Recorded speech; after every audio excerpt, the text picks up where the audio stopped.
Chairman बल्दिया वस्ती रेहान हाशमी ने कहा है कि हम वसाइल ना होने के बावजूद जिस तरह लोगों के साथ साथ अपने अफसरान और मुलाजमीन की खिदमत करना चाहते थे वो नहीं कर सके, लेकिन पूरी कोशिशें की। हर रुकावट को अबूर करते हुए जिला वस्ती के लोगों के साथ साथ अपने मुलाजमीन को भी ख्याल रखें। और यही वजह है कि आज हमने ऐसे मुलाजमीन जो कि भर्ती तो हो गए लेकिन अगले ग्रेड में ना जा सके और 25-30 साल नौकरी करके अब रिटायरमेंट के करीब आ चुके थे, हमने फौरी तौर पर ऐसे मुलाजमीन की फहरिस्त तैयार करनी शुरू की और आज ऐसे मुलाजमीन को बाकायदा अगले ग्रेड में तरक्कियां देना शुरू कर दी हैं ताकि ये जब रिटायर होंगे तो इनकी पेंशन में भी इजाफा होगा। सुनिए इन्हीं की ज़बानी। तो मुबारक हो सबको, अल्लाह इसको बाइस से रहमत बनाए आपके घर वालों के लिए, क्योंकि रिटायरमेंट से पहले हमने कोशिश की कि बिला तफरीक नस्ल जुबान, और जो एमक्यूएम का मोटिव भी है, जो एजेंडा भी है, वो ये कि बिला तफरीक नस्ल जुबान हकदार को उसका हक दिया जाए। हकूक की जद्दोजहद कर रहे हैं ना हम, हक परस्त इसीलिए कहलाते हैं हम।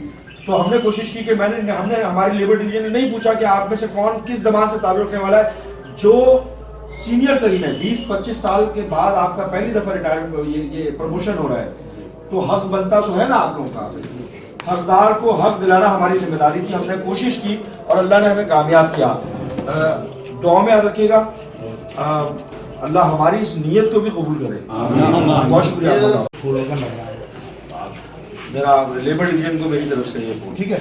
और ये लोगों का जो प्रमोशन हुआ है ना भाई, ये वो लोग हैं जो कि इंतहाई मतलब है कि नीचे ग्रेड के हैं, 1 से 2 के 3 ग्रेड के, और ये रिटायरमेंट के बहुत करीब तरीन लोग थे।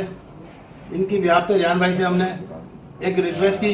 रेहान भाई ने बोला भाई बाबर भाई इनकी फाइलें ले आओ, और रेहान भाई हमदर्दी रखते हैं गरीबों से, मतलब इस तबके के लोगों से, और रेहान भाई जैसे चेयरमैन की वजह से आज पहली मरतबा हक परस्तों को मतलब हक मिला है।